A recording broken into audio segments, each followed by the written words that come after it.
1775 শকাব্দ 1260 সাল 8ই পৌষ বৃহস্পতিবার কৃষ্ণা সপ্তমী তিথি রাত্রি 2 দণ্ড 9 পল ইংরেজি 22 ডিসেম্বর অফ 1853 বাঁকুড়া জেলায় জয়রামবাটি গ্রামে জননী শারদেশ্বরী জন্মগ্রহণ করেন। জয়রামবাটি গ্রামে শ্রী রামচন্দ্র মুখোপাধ্যায় অতি নিষ্ঠাবান ধার্মিক ব্রাহ্মণ ছিলেন।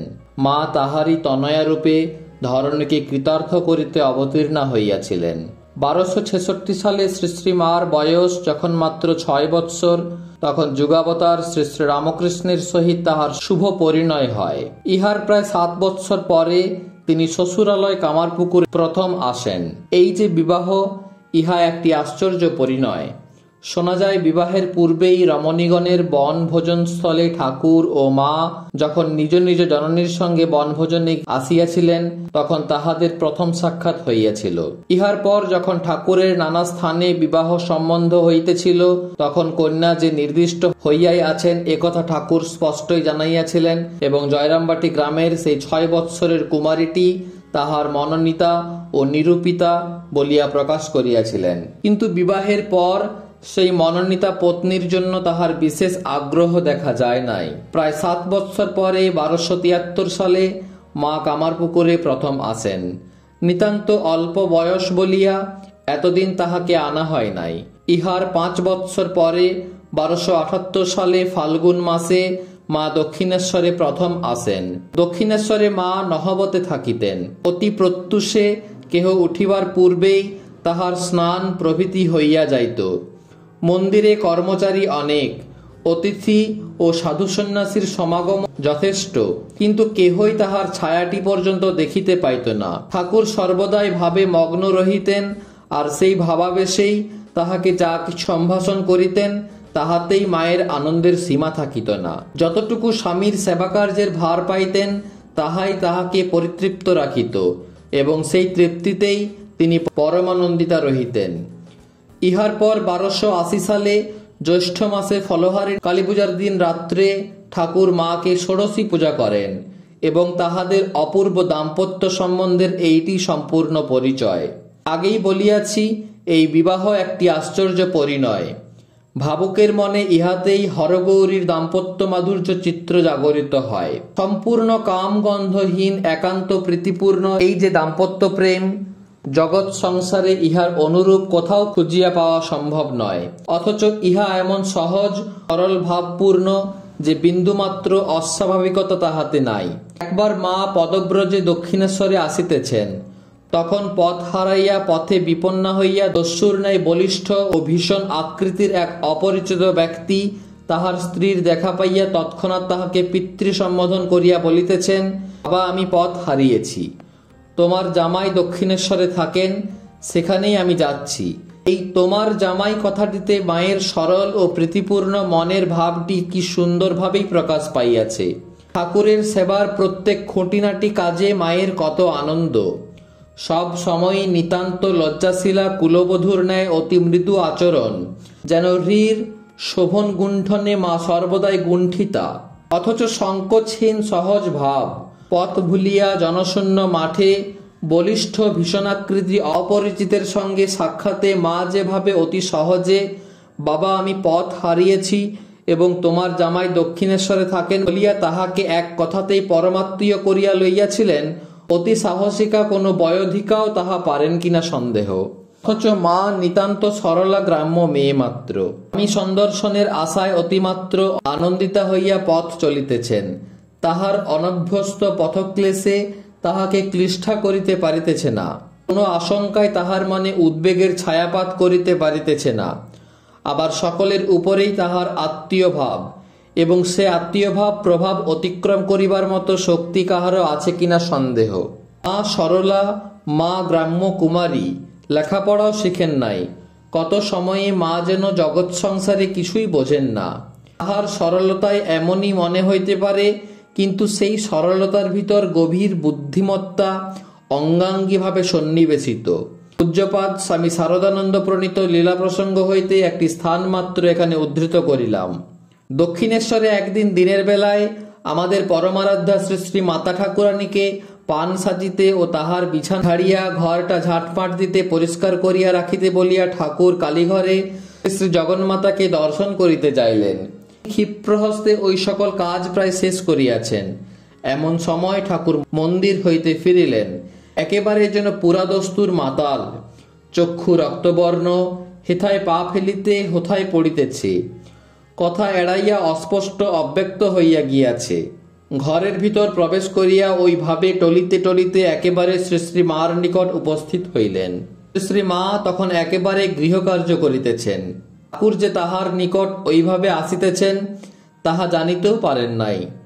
এমন সময় ঠাকুর মাতালের মতো তাহার অঙ্গ ঠেলিয়া তাহাকে সম্বোধন করিয়া বলিলেন, ওগো, আমি কি মদ খেয়েছি? তিনি পশ্চাৎ ফিরিয়া ঠাকুরকে ঐরূপ ভাবাবস্থ দেখিয়া একেবারে স্তম্ভিত। বলিলেন, না না, মদ খাবে কেন? ঠাকুর বলছেন, তবে কেন টলছি? তবে কেন কথা কইতে পাচ্ছি না? আমি মাতাল? শ্রী শ্রী মা বলছেন, না না, তুমি মদ খাবে কেন? তুমি মা কালীর ভাবামৃত খেয়েছ।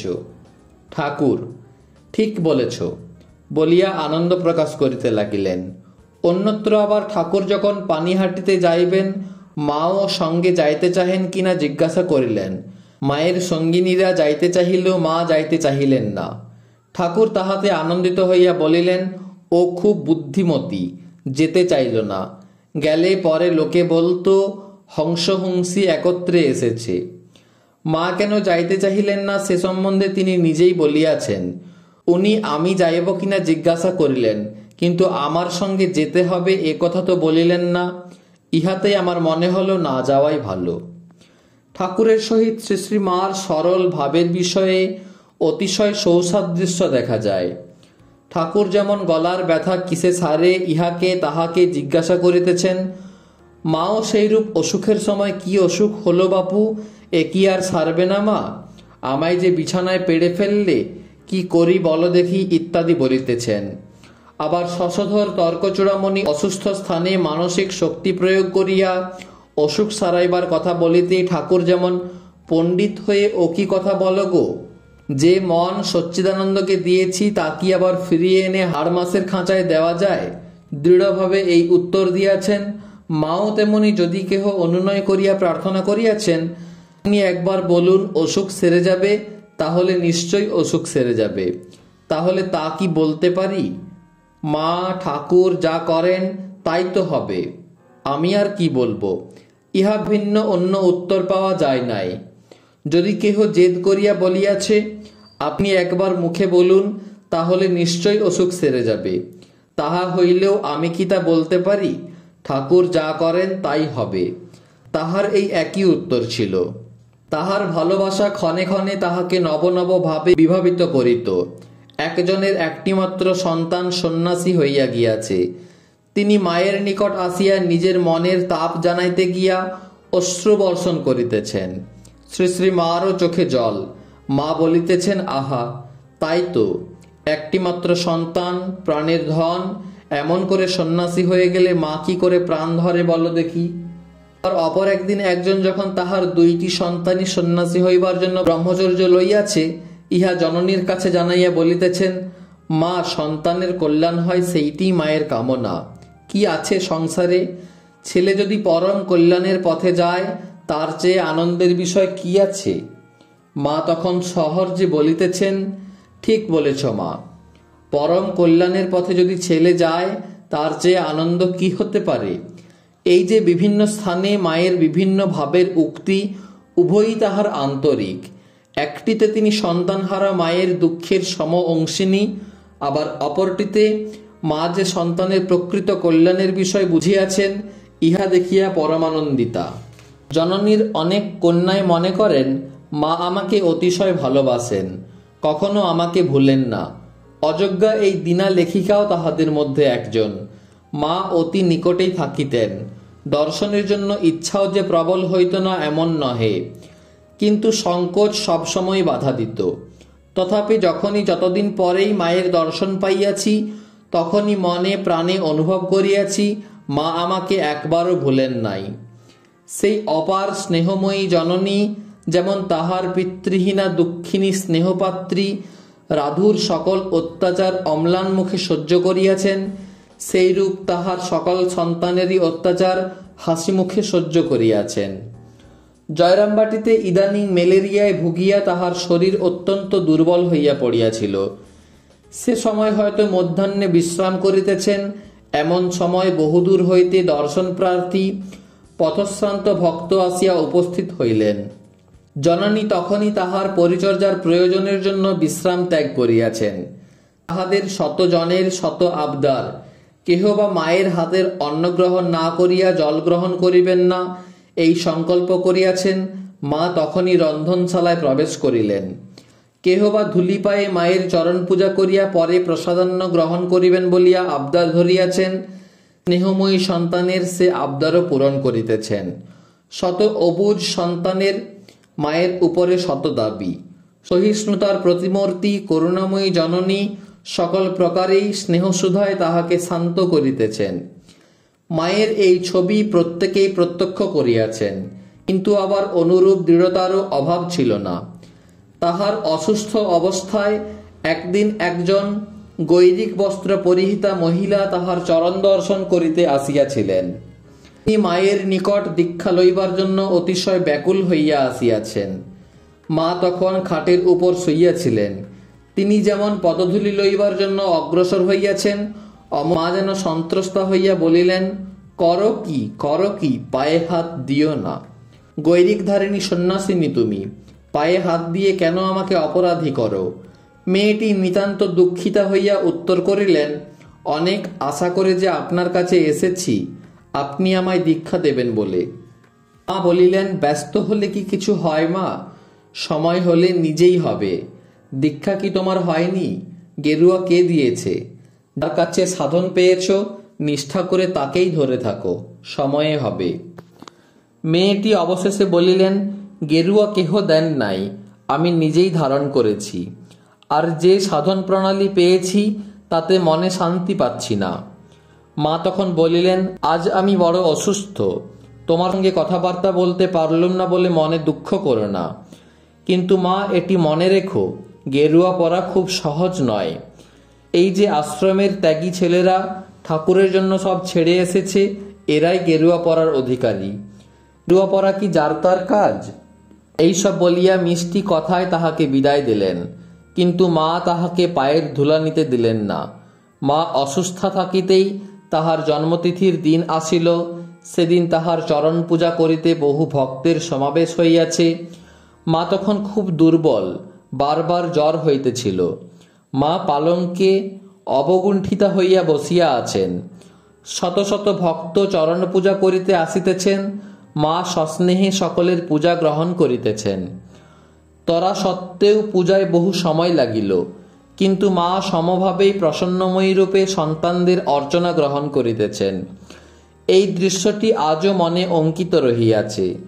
শ্রী শ্রী মার স্বরূপ ভাষার তুলি দিয়া আঁকিতে পারি এমন ক্ষমতা আমার নাই। আমি যখন মার দর্শন পাই নাই, আমার মেয়ে তখন নিবেদিতা স্কুলে পড়িত। তাহার কাছে প্রথম মায়ের সংবাদ পাই। তার পূর্বে কেবল মনে কল্পনা লইয়া থাকিতাম। আমার মেয়ে প্রথমে আসিয়া তাহার প্রত্যক্ষ সংবাদ জানাইল। সে বলিল, মাকে আমরা দর্শন করতে গিয়েছিলুম। তিনি যে কত সুন্দর, কত ভালো, তুমি দেখলে বুঝতে পারবে। আমার এত ভালো লেগেছে মা, সে আর কি বলবো। কেবলই মনে হচ্ছিল তুমি যদি একটিবার তাকে দেখতে। তাহার এই কথা শুনিয়া খুঁটাইয়া খুঁটাইয়া তাহার কাছে মায়ের মধুর প্রসঙ্গ জিজ্ঞাসা করিলাম।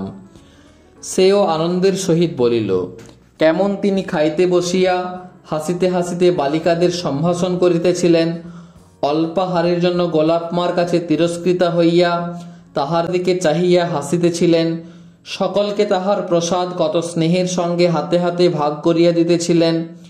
সেই ছবিটি যেন তাহার বর্ণনার মনের মধ্যে আঁকা হইয়া গেল।